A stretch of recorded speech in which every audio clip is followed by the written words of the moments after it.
So with that being said, let's start a brand new episode, ladies and gentlemen. Let's. Oh my god.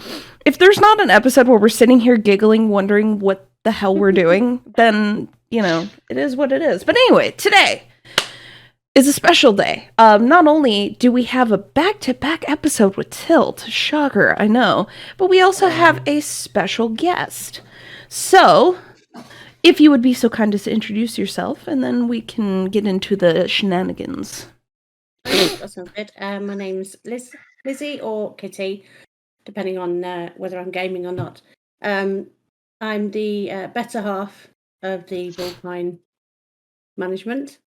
Yeah, I'd say that. And obviously, wife to the glorious-looking Tilt there with his G2 jersey on. Thank you. Yeah. So that's me really. I've got a few hats. So I'm an esports lecturer, and I'm obviously an esports owner, and also big into psychology. So that's kind of where I'm from.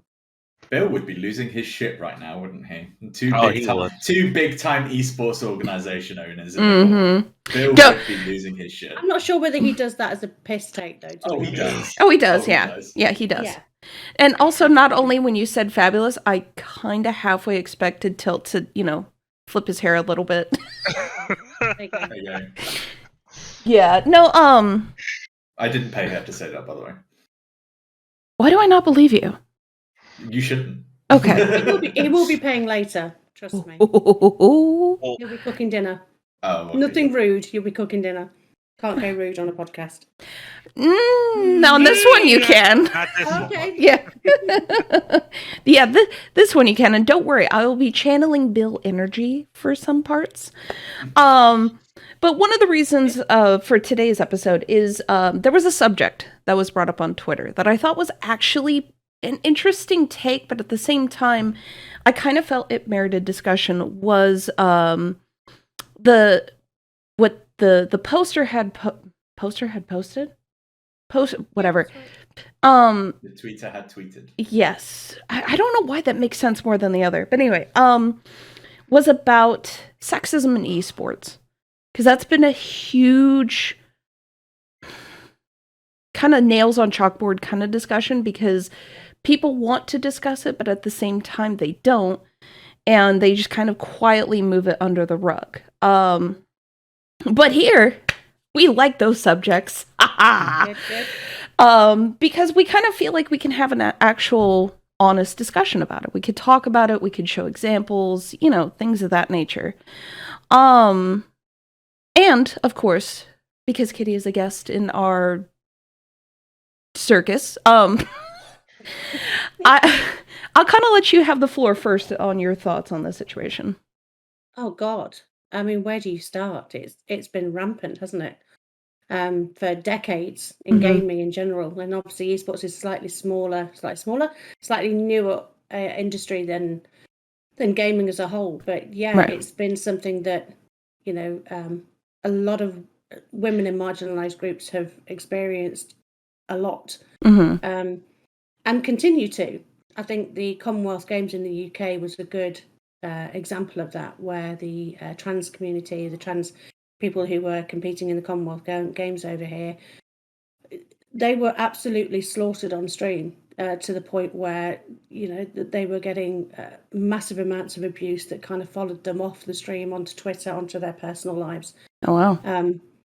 By young people, by young, very young people. We're talking, a lot of them were from the British Esports Federation Student Champs, which is, 14 to 18-year-olds. So it's really systemic, the sexism, and it goes kind of beyond just the normal kind of, well, you're a girl, you can't play games, or you're crap because you're a girl, and all those kind of horrible things that normally happen, to being really quite vicious from a lot of men. Oh, let's put it that way. It is mainly men and boys that are doing this. There are some women and females that are kind of adding into that, and that's a really interesting point, because what I've experienced over the last couple of years is that sometimes when you get women in a co-ed, so like a mixed team, they either go one of two ways. They either become very kind of, forceful and abrupt and almost like joining in with the boys, getting kind of abusive and all that kind of horrible stuff, or they become very quiet and not want to interact at all. So I think as a woman, especially if you're looking specifically in a team, which is probably why there's not many co-ed teams at the moment, they're finding it very difficult to find their place and where they fit in, which is why obviously you've got the women's leagues. Oh yeah. And the LGBTQ leagues and all those. But it's not something that's going to go away soon, I don't think. I think it's going to last for a long time. It's going to take a while, maybe the next generation. I'm kind of hoping Generation Alpha are going to be the ones who pick it up and run with it and realise actually esports is not something that you have to be sexist about. It just seems pointless to me. That there is no difference. There's no physical difference in whether you can game or not. So, it's a massive topic and one you could probably talk about for 6 hours, let alone an hour. Oh yeah, easily we could talk about it. Yeah. The problem, sorry, I'm going to let me go again. No, go ahead. On this. So one of the big issues is that people are talking about it and they're talking about it in circles, but it's just talk. That's the main problem at the moment. Is that, unlike Luke and I, there are not many people out there who aren't already women in the industry, or people who have experienced that kind of sexism and abuse and hatred, aren't really doing anything. It feels like a tick box exercise, I think, for a lot of the industry. I don't know whether Luke will agree with me on that, but I feel like there's some probably, yes. In the States, they called it the diversity checklist. Is one of the names. And this is probably one of the best examples, and it's also the saddest example at the same time, because I know in certain circles, again in the US, you say like diversity checklist, and they're like, they could almost clutch their pearls if they were wearing one. Like, how dare you? But it's like, but think about it this way: there's stories of it out there. People just aren't talking about it. Like, the day before Mixer shut down, best example, is there was a young man who came forward and he talked about how he was hired, I believe it was to do advertising. I don't remember what the specifics were. And he went to his supervisor because he wasn't getting any work. And the supervisor was talking about how he was there to bring in the urban environment. And yeah. And it's just like a lot of esports teams, unfortunately, are doing that. Yeah. Now, one person I do want to get thoughts on this is Jay, because I know, Jay, you saw the tweet I was talking about where it was FGC more exclusively that this person was talking about. And I know you are the FGC aficionado besides the TSM aficionado. I told you, I'm a channel build today. Well, see, the problem is with the FGC is that it's less regulated because it's the individual set of teams, right? And so, for women, it's so much harder because it's this thing called the litmus test, aka the dirty checklist, and like for a lot of women in the FGC is that they have like I think for the best example for this. Is a player. Her name is Cuddlecore. I think she won the Tekken World Finals recently, and she's on CLG. For her, she bounced around from organization to organization and doing things like casting, analyzing, and whatnot. And for her, she had to. And I mean, she's been in the scene for a very long time. She's been in the scene, since I think the last two console generations. So she's been in the scene for a very long time, and however, people didn't really respect her as a player. They just saw her as a woman playing games. So, it's definitely something that people want to talk about, but at the same time, it's that they don't know how to start. Because it's a situation that's kind of awkward to start talking about because like for a lot of people that requires looking inward and kind of have to like come to terms with their own biases, because whether people know it or not, in esports you have a bias. Like, everyone has a bias, and the only difference is that whether you acknowledge it or not. Some people don't like to acknowledge it, and so I mean, and like Kitty said, I mean, it's going to take a while before a proper conversation can be held, because people are talking about it in bits and pieces, but to actually sit down and actually say, okay, why is this still going on and how do we fix it? Like that really requires that requires more women having the courage to say enough's enough.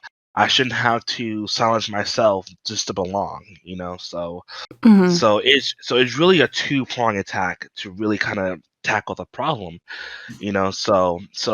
So hopefully, as time progresses, more women become more confident within themselves to come out and say, "Hey, I'm worth the effort. I am worth being in this community and respecting as such." Yeah, no, very true. And that's again why I wanted to have this episode today, to have this discussion, because I think it's important.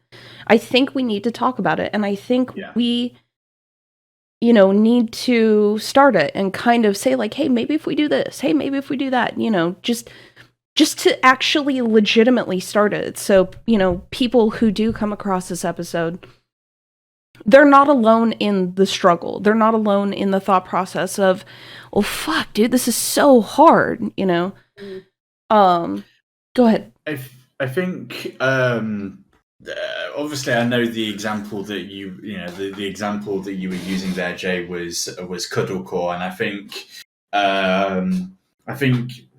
that speaks. I suppose it speaks almost volumes for the FGC as a whole. However, there has been.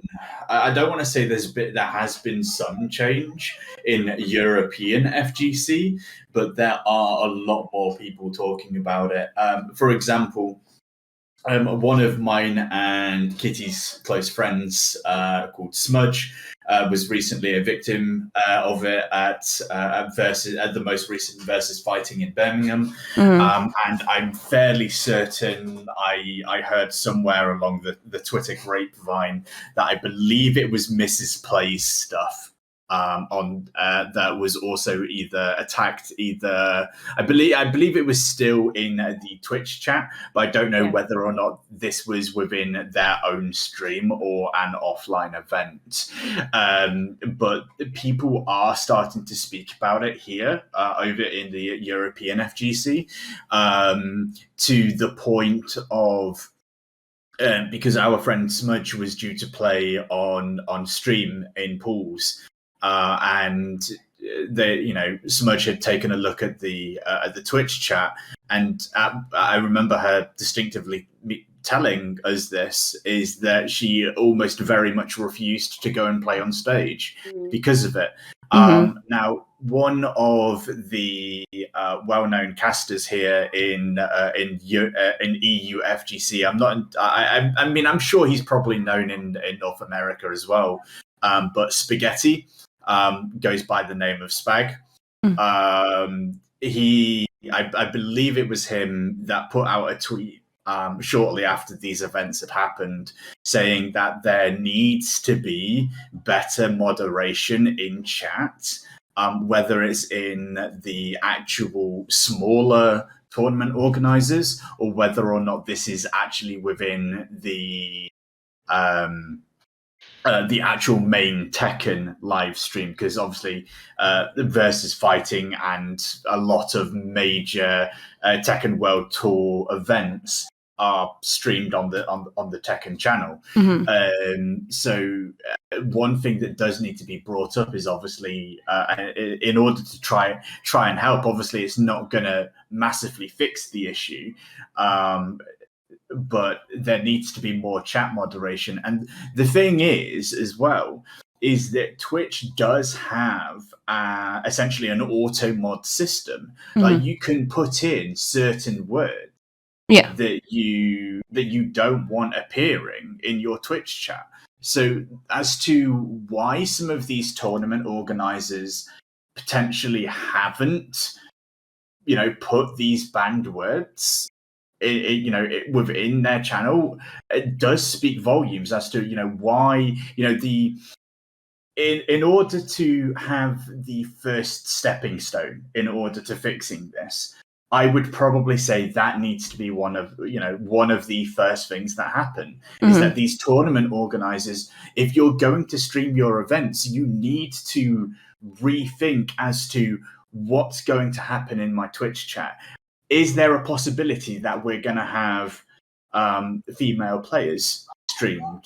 Because although you shouldn't have to think about whether or not a female player is going to be streamed or not, the fact is there still needs to be that level of chat moderation. Yeah, I think because we've had two instances of that. So you had versus fighting in the Commonwealth Games where there was no chat moderation. Yeah. And I think that's generic. Elo Hell is another good example for the Overwatch. No real kind of moderation. Although Elo Hell, I had a chat with the event director from there a few weeks ago. And they are actually clamping down quite a lot on any kind of toxicity, regardless of who it is. And within the chat moderation as well. But it kind of strikes me that for something as simple that, that Luke and I have already done multiple times with our Apex Legends series, the Twitch chat is always moderated by at least 3 moderators. So the fact that they're not doing that kind of strikes me not really as strange, but as just a lack of knowledge about the industry. And I think that kind of goes to it as well, that, people like when they put in the Commonwealth Games, it's the British Esports Federation, which has kind of done it twice. And I don't know whether they didn't have the staff or they didn't have the staff with that amount of knowledge about Twitch and what they were going to come up against. But, as an organizer, as a tournament organizer, if you're organizing games that have got, and they knew beforehand who were going to be in the teams because they were all set up, it wasn't something that just happened. They knew they were going to have female players. They knew they were going to have trans players there. They knew they were going to have players from people from colour and all kind of different people in there. And I don't know whether that was a lack of thought or just somebody not thinking or them just not realising that. I don't quite know what happened there, but and again with the versus fighting, I don't think it's not necessarily a lack of knowledge, because obviously, especially with the FGC, there's a very kind of tight-knit community. So everybody kind of knows everybody, especially over here in the UK. Right. But it's almost like if we don't acknowledge that it's there, then it won't happen. Yeah. And that's obviously not the case, because it will happen. But yeah, it's well, one of the things that I've, at least again here in the States, and I think this is where I think a lot of the progressive conversations lose a lot of steam. Because over here, especially with news sources and things of that nature, is you don't have constructive talks like what we're having, where we talk about the problem and we can propose solutions. They just sit there on a lot of our major news sources and, for lack of a better phrase, they throw a temper tantrum. Why aren't you doing this? Why can't you fix this? Why is this the way that it is? And it's like, okay. But here's the problem, is because you have a lot of these people, if you break down the temper tantrum parts of what they're saying, they have good points. But when people hear other people, waggling their finger in their face and screaming, they tune it out because they don't want to hear people being screamed at. They don't want to be screamed at. They want to have that conversation of like, okay, so, these problems exist. How do we fix it? And go ahead. It's the opposite over here, actually. We don't have anybody screaming at anybody. What we have is what I call circular talk. So they'll acknowledge there's a problem. They'll go, okay, here's a problem. Why is there a problem? They'll talk about the problem. Then, okay, that's really interesting. And then they'll go away and come back again and go, So here's the problem. Mhm. And it almost feels like it's being done, like I said earlier, it's being done for the sake of it. So there's a lot of talk going on, but there's not actually much, work being done. Don't get me wrong, there are. I mean, Right. women in esports stuff over here is really, really good. Mhm. But I find been in the industry for a few years now that it's all very surface level. Do you know what I mean? It's almost like it's a little kind of glaze on top of a cake. Yeah. It's like, the cake's mouldy underneath, but the glaze on top still looks really nice. Yeah. That's actually a really good analogy. I'm proud of myself on that one. But, Kitty's like, all right, so I'm using that later. yeah, definitely. I'll put it in my lecture notes. Definitely. So one of the things, I was just thinking about this. One of the people that, like we were discussing, if they had at least a bit of help, a bit of backup, like people to actually just defend her, I guess you could say, is Frosk. That is one of the people I really think if she had just a little bit more defending, honestly, probably would still be as an analyst or a caster in esports. Yeah. Because even when she started with the LPL, Homegirl was smart as hell. Yeah. Like, she knew her shit. And even when she came over to the LEC, like, she's really wicked smart. But I think with the lack of, people being like, pump the brakes there, home slice, like, I think she lost interest in it because of how much hate she was getting, and thus is why she went to G4. Which, that's another topic we've discussed already, and beaten to death religiously. But anyway, go ahead, Till. The issue that I find with this issue at hand is that whilst yes, as Kitty said, people talk about it and go, "Oh shit, this happened," right? And how do we fix it? And then, as she said, later on it'll happen again, and then they'll come back to it again. The problem that we've got is that these individuals can only take so much, and what we'll probably see happen is these players will eventually snap. Because the human being can only take so much before they realize that nothing is happening, and they either outburst all of their feelings, do something absolutely outrageous, start self-harming, etc., etc., etc., and eventually they end up making mainstream news, and all of a sudden video games and esports once again gets a massively bad reputation, although it could be sorted, well, not sorted, but we could have less of this if the right things were even considered as well as put in place. Yeah, I mean, this shouldn't be happening. Yeah, it just shouldn't be happening at the end of the day. And I've actually got a little story of why I think it actually started. So back in when they had, well, we won't remember, but there was a massive crash in the late 80s when gaming started to be late 80s. I can't remember. Yeah, a while back. It was a while back. And Nintendo were obviously one of the bigger ones. They were making the family games, and it was all in the. Luke's heard this so many times; he's going to blank out now. But it's really interesting. So they had the games in kind of the computer section back in the late 80s, and then everyone started making all these it was just like huge amounts of games. Then I remember the talking about the ET game that was basically in the desert. Yes. Yeah, it was kind of that era. So Nintendo thought, oh god, we've got to do something else. And what they decided to do was to take it from the kind of IT section into the toy section. And obviously, being the 80s, they said, okay, well, if you're going to take it into the toy section, what area? Because it was obviously very split. You had all the stuff for the boys and you had all the stuff for the girls. And they made the marketing decision to put all the gaming stuff and all the consoles and everything else all in the boys section and not in the girls. And for me, that was like a defining moment where they made a decision. There was no, before then, it was all kind of family stuff. There wasn't any kind of split on where games would go. Mario Kart, Pac-Man, all those kind of things were kind of more family orientated. And then they had this marketing decision that gaming should go in the boys section and not in the girls section. And I think honestly for me, that's where it started. So, however many years ago that was, and it's not changed, and it's endemic within kind of male society now that if you're a woman, it's kind of like, this is my thing as a man.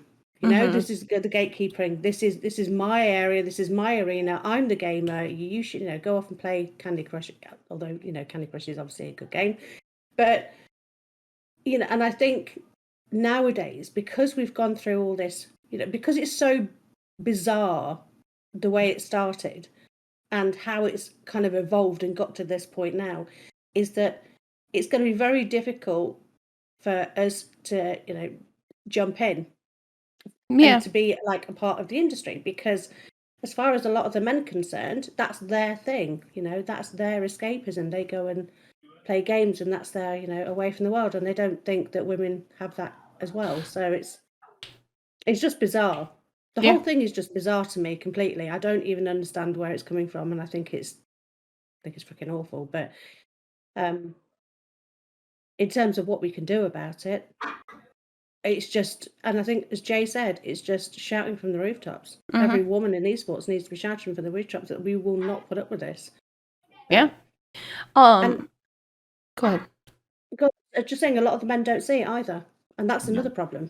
They don't see what happens. Luke only saw it with me first time, about 3 weeks ago? We've been together 6 years. And the first time he actually saw what it was like to be a woman in a game of League of Legends was 3 weeks ago, and he was well, you can tell them what it was like. Yeah, it's funny you bring that up, because I actually have a story not about League of Legends, but about a game called Dead by Daylight. Okay. Yeah. So there's another story, because Luke brought up about self-harm and things of that nature. There's actually an esports player in League of Legends. I don't know if you guys remember Romalia. Yeah, I remember. Romalia, super quick, just kind of bring you up to speed, and then I'll share my little story. Romalia was a trans League of Legends player, fully transitioned. But the problem is that she had a very cheap surgery, I guess you could say. Like, she went to, I believe it was China to get it done, and they botched it. Yeah. And she was like, because the whole deal was like, play as you are, and then at the end of the split, I believe it was the owner or the manager was like, I will pay for a full transition here in the States. And she was adamant. She said, no, I want to make my debut as me. And she was perpetually in pain, is what she had said a lot of. And the thing was that she was a fantastic support player. Yeah. She outshined everyone. And you had guys like Alex Ish, Crumbs, like you had a lot of legendary players on that team. And they played like shit compared to her. Like, honestly, if it wasn't the Renegades, or as they were fondly known as the Relegades, was that Relegades? Yeah, it was. Sorry, I was thinking TDK for some reason. If that hadn't occurred, she would probably still be playing today. Yeah, I genuinely think that she probably would have at least, I would probably say that she would have got to maybe Worlds Finals, and she would be easily a multiple domestic title holder. Oh, yeah, 100%. But unfortunately, because of the rampant abuse and shocker Riot's refusal to defend her or do anything, she unalived herself. Yeah. But it's a shitty transition to my story. But anyway, So I used to be very avid in Dead by Daylight. I love the game. For anybody who's unaware of Dead by Daylight, it's essentially horror-themed hide-and-go-seek. And your objective, if you're one of the survivors, is you have to restore a certain amount of generators to open the door to escape. When I got into the game, it was almost immediate. People are like, nobody fucking likes you. What are you doing? Blah, blah, blah. And they body blocked me. They were working with the killer, the whole fucking 9 yards. So I reported both of them, but it's behavioral interactive and their fucking reporting system is trash. Mm-hmm. And after the game, because I was kind of like, all right, let's just calm down. We'll go on to the next one. The guy and his friend came into my chat. And the guy gave me a, like, this long of a chat reply of, like, you're a trans waste of space. Call me when you unalive yourself so I could come to your funeral and shit on your grave. Like, oh boy. Like, homie thought this one out. And that was the one story that sticks with me because I'm like, I'm all natural. I'm not trans by any stretch of the imagination. And that was like the fucking kicker. Because I used to be a small engine mechanic. So I worked with a lot of men. I've heard some shit, but that one is the one that stuck with me because I'm like, you're using trans as a slur. You're thinking this out because I'm a woman and I just wanted to play a game. Like, are you fucking serious? Like, I think it's fair. Yeah. I genuinely think it's fair because they're now men are now realizing that women are as good, if not better, at a lot of these games that they're playing. Oh yeah. And there's this real fear that, oh God, that they're going to come and take over. I actually don't know. I actually don't know what the fear is, but it seems very much like a fear response to me. When you see a woman in a game, it's AD, oh, she's going to be shit for a start off. And then secondly, if she's not shit, then she must be getting a boyfriend to do it, or a husband to do it, or a friend to do it. Or if she's not, if she absolutely wipes the floor, because my daughter's done it on multiple occasions, where she's gone into a 1v1 with somebody and she's wiped the floor with them, and they're like, "Oh, you're cheating. You're a hacker. Oh yeah, you've got to be cheating." So to kind of go through this process of elimination of why a woman in a game could be as good, if not better than them, because obviously that doesn't make sense. And when they come to the end of it, when they get to the end where they go, actually, everything I've done is not working, that's when the abuse will start. Oh yeah, because they don't feel any other way. And you're talking about what we can do about it. And I think, so one of the things is what we're doing is continue to talk about it, properly talking about it, not just the surface level. But also, people like myself and you, Gravy, and Jay and Luke and everybody who's in this industry from the top down, because that's only what it's going to hit, is the top down with influencers and the top teams. Yeah. Making sure that we don't stand for this shit, because it's bang out of order. If I hear it in a classroom and I'm lecturing, 16, 17-year-olds, I will come down on them like a ton of bricks. Oh yeah. So, it's not something that is, we can't be nice about it, I think is the answer. We can't be nice about it anymore. We've got to actually stand up and go, no, I'm not going to stand for this now. This is enough. Well, enough. This is part of the, this is part of the problem that I was saying earlier, is that Riot Games had their chance with the whole Renegades and Romalia situation. They had their chance. Somebody has unalived themselves because of I'm guessing that, it's not, it wasn't all pain that they, that she was feeling. It was the abuse. It was the abuse. And Riot Games had a chance to do something at the professional level, and they didn't. They fucked up, and somebody is no longer on this planet because of it. Oh yeah. And and that's why it's like when they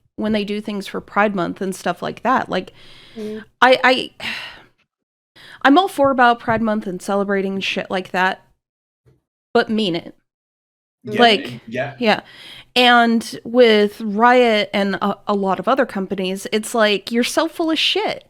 You just want to sell skins, and it's honestly deplorable.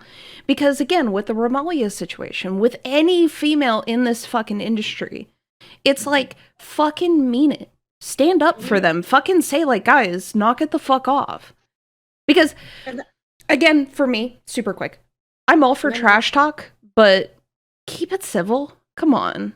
Like, we don't need to do the, go back in the kitchen. Yeah. Oh my god. I'm always like, dude, be original. Yeah. Like, if you're... I laugh at those. Oh, yeah. Because it's like... I want to be like, dude, fire your writer. Yeah. Oh, this one again. You know, and the thing is, it's horrible that we've got to that stage where, when I was in that game with Luke, and this guy was basically abusing me because I was female, they'd caught me at a bad time anyway. Normally, it doesn't bother me. You know, occasionally where you're a bit hormonal and you kind of go, I really can't cope with this as much as I do normally. And that, unfortunately, was one of those times. But he was just saying the same old shit that everybody says all the time. And it just like, yeah, whatever in the end. You just laugh about it. Yeah. We shouldn't have to get to the stage where we're that used to being abused that it doesn't mean anything. Yeah. It's just that, you know, as a woman, why should we have to put up with that? We just shouldn't. Oh, yeah, because, and again, like, for one of my experiences is, you know, being a mechanic in the industry. Oh my god.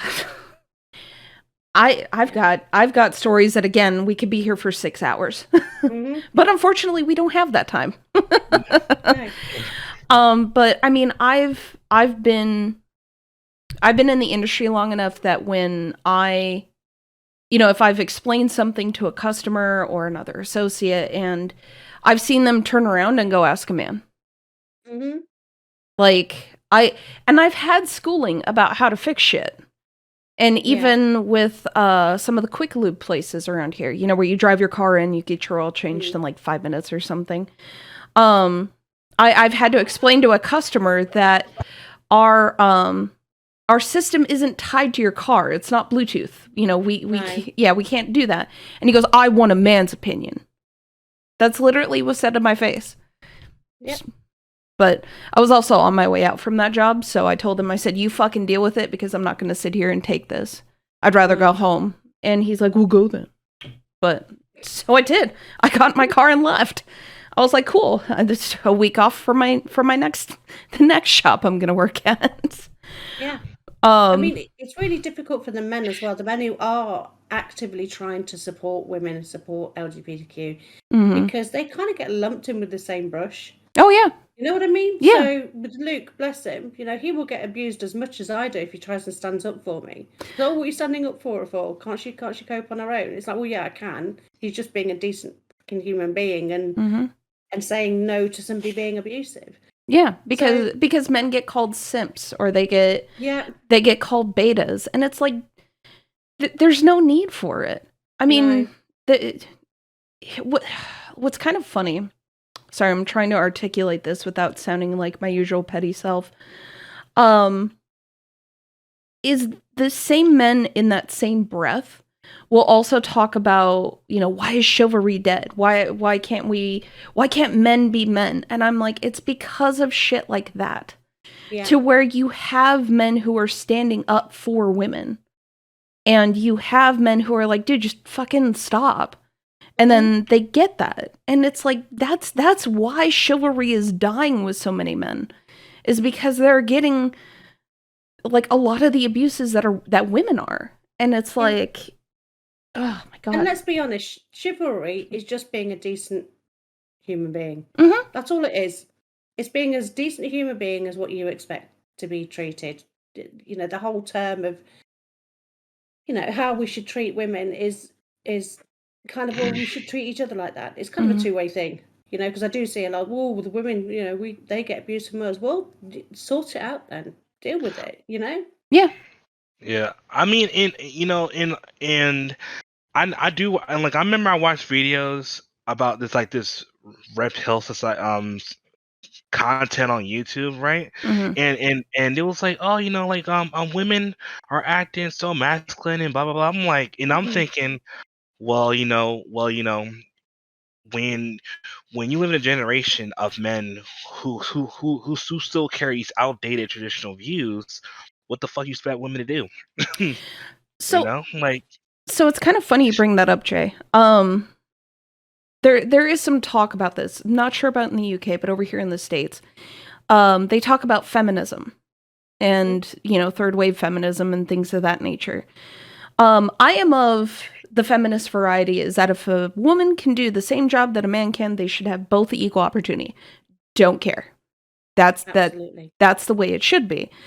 But the problem is, and this kind of circles back to what I was talking about, how here, there's no discussion, no civil discussion, no discourse, nothing. It's just the angry waggling the finger of why aren't you doing this? And it's a lot of feminism over here is they want the reward. They don't want to do the job. They don't want this. They just want the end result. And the problem is that they've twisted feminism as a whole. Because back in World War II, which was kind of where a lot of the chivalry and men being men and women being women, a lot of women had to step up to make the munitions, make the planes, do all this stuff. And so when the men came back and they were all fired, they asked why. Why can't we continue to do our job? And so feminism today has taken that and twisted it of like, well, why can't we have this job? Why can't we do this? Why can't we do that? But why? And it's unfortunate because it's not a question of like, okay, well, what can we do to get this job? It's why can't we have it? It's more of a demand, I guess I should say, than it is a, okay, what can we do to get to this point? If that kind of makes any sense. The caffeine's kicking in, so I'm like...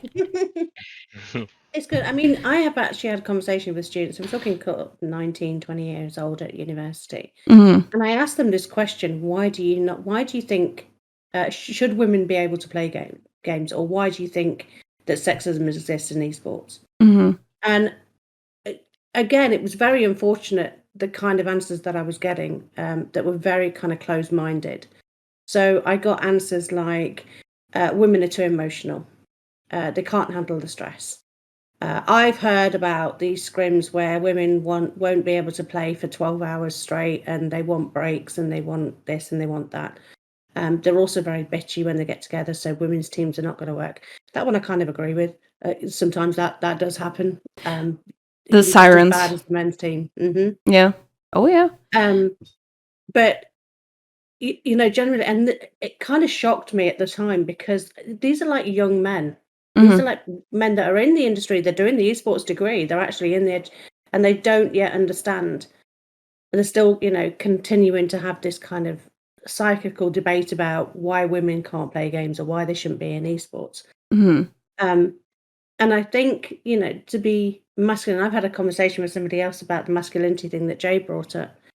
And said, you, as I said earlier, you almost have to be a bitch to get anywhere in this industry, because if you're not, then you don't get anywhere, because people walk all over you. And there've been multiple times over the last year. I am nowhere near like that. I'm as soft as you come until you really piss me off, and then you get it. But there's a couple of times that but there has definitely been a couple of times where players or coaches or staff members have gone at me. And I've had to go back hard, and I've not wanted to, but I had to, because otherwise you don't get heard.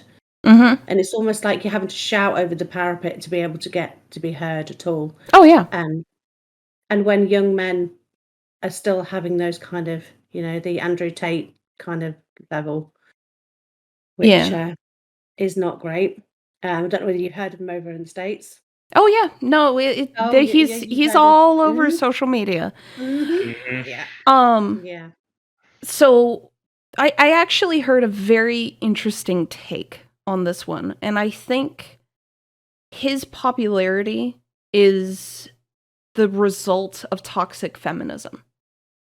Because because over here, and again, I'm not sure how it is over there, there's a lot of men who are going with this movement called MGTOW, which is men going their own way.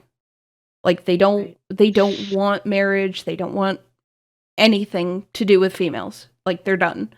Because amongst a lot of the LGBTQ+, there's things like polyamory and stuff like that. And there's women who have taken concepts such as that and twisted it, and they've screwed with men. You know, they've used it as an excuse to cheat rather than an open discussion about an open marriage. And it's really, really twisted a lot of men, and it's made them just swear off anything altogether. And so when you have a guy like Andrew Tate who comes in and says, no, fuck that, be a man and, you know, do X, Y, and Z, they vibe with that because it's speaking to a hurt that they've incurred. Do I agree with his shit? Absolutely fucking not. But I see why he got so popular so quickly. You know, and that it's Gravy's hot take of the day. But yeah, that's part of the thing that I think pushed him into the limelight as it did. Yeah.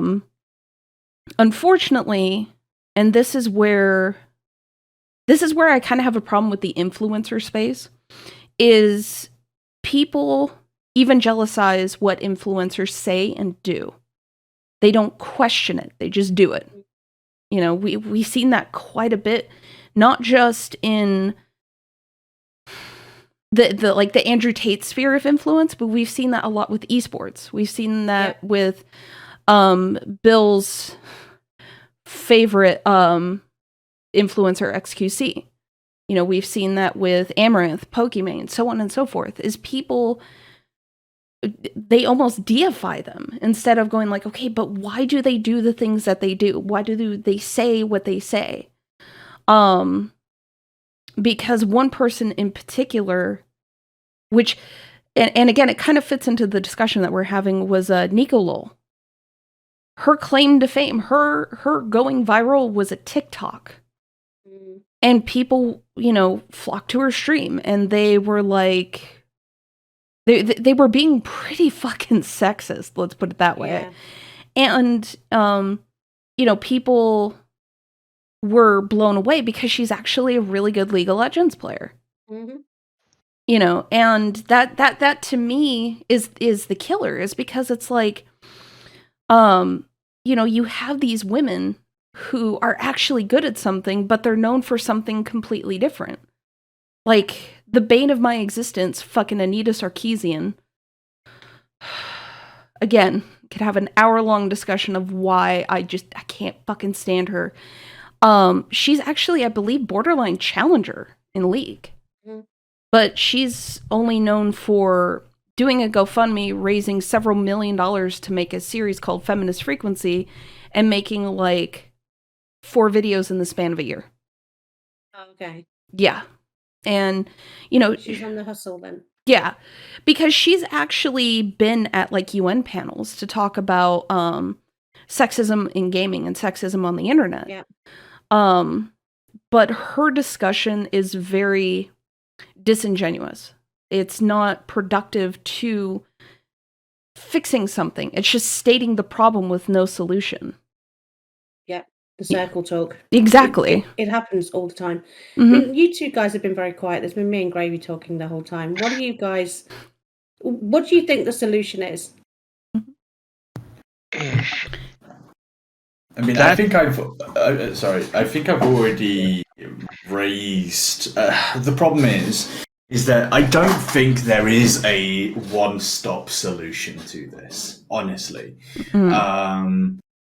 the problem that you've got these days is that these big companies, whether it be social media or whether it be streaming platforms, etc., game developers, whatever, they're all about focusing on the account. So they're saying that this particular person is doing something bad. If we get enough reports, we will ban them. What that doesn't then solve, and this obviously happens a lot, is that people will either buy or build a new account and do the same thing over and over again, bypassing that ban. I have said this time and time again that if these companies are seeing specific reports and these types of bans coming over multiple accounts from the same IP address, then they need to be hitting the IP. Yeah. The problem is that these companies, they don't hit the IP addresses enough. Mm-hmm. And what happens when you get like us, for instance? You know, we have 3 people all potentially playing the same game, all from the same IP address. So that might work, but so whilst yes, that might work in that sense, the problem is that you will, and this is going to sound really horrible, and please somebody correct me if you think that I'm out of line here, but usually when you have these individuals that are acting like this on social media, it has come from somewhere, right? These types of things, they aren't inbuilt into people. These things are learned, whether it be from friends, whether it be from family, whether it be from influencers or whatever. They've learnt it from somewhere. And if you're going to continue on being that way, then you deserve to face the punishment. If that punishment then so happens to be you've screwed over the rest of your household because you've gotten an IP ban, that is then your family's issue with you, or your household's issue with you. At the end of the day, the account ban is not enough to dissuade people from doing it over and over again. Prime example, take League of Legends. Just as a prime example, an average player, I would say, maybe has 5 accounts. 5+ accounts. Because as popular YouTuber Scooch said not too long ago in a video that I watched, buying an account costs as little as about £5, $4, right? People are making a living off of being able to give other people the access to dodging accounts, dodging account bans, or dodging bans in general. And this is why I say that people need to be hit harder, because people won't learn. People will not look at a ban and go, "Oh, you know what? I've been bad. I've been banned for it. I should really change up my attitude." Rah rah rah. It doesn't happen. The amount of people that I speak to on League of Legends that I don't care. I'm just going to be myself the same way. I don't care. I've got 20 other accounts. Right? Like being banned these days is more of a social status than it is a deterrent. Yeah. I would agree. Like it's more of like, oh, look at how bad I can be. Yeah, look at how edgy, and it's unfortunate, honestly. And again, this is how we can turn an hour-long episode into 6 hours. Yeah. But yeah, I'm interested to hear what Jay says just before we have to finish. yeah. I mean, like Till said, it's something that it starts with depth first. You know, like they are the first point of contact with anything Mhm. that when it comes to gaming, and honestly, they have to stop being afraid of losing a player base because when you really stop and think about it, it's like, I mean, it's good to have players, but at the same time, is it really worth it? Is really where building this reputation of allowing so many people to be disrespected. Mhm. You know, I mean, Call of Duty is a perfect example because like you said before, say yeah, having female teams, it can go left, right, or left, but we look at teams like CLG Red and Dignitas FE. Like there are two top women teams in CS:GO, and even Cloud9 Blue are doing very well in Valorant. So the devs really got to take a good look at themselves and basically like, okay, are we prepared to sacrifice a percentage of our player base to create a safe environment? And honestly, they can no longer stay to the side and be like, oh, it'll just resolve itself, because as we've seen time and time again, every time that people like us say, hey, enough's enough, don't stop doing that, the rest of the majority will kind of like fight back on it, and honestly, we really stop and think about it. It's almost our feral instincts to reject change that we're too used to, you know, because because gaming has been like this for a very, very long time, and now we're starting to see bits and pieces of change, and people are rejecting it because they don't want change. They like the status quo, and unfortunately, the status quo can no longer be maintained. It just can't be. Yeah, I agree. I lost my train of thought. This is where I yell at my caffeine to do its job, but yeah, no. All right, but unfortunately, with that being said, we are out of time for today. But as always, I appreciate all of you coming on. Kitty, you especially, thank you so much for your input, insight, all of that jazz in between. Be nice on Tilt, he does try. I am always nice on Tilt, don't you worry. He Tilt. makes out that I'm not, but I really am. Tilt, blink twice if you need help. He's not blinking at all now. But that face says otherwise. He's like, you're making it worse. Please stop. All right. Well, as always, like I said, I appreciate you guys coming on and yelling at kids to get off our lawn and clouds in the sky. And as always, I will see you kids in the next episode. Toodles!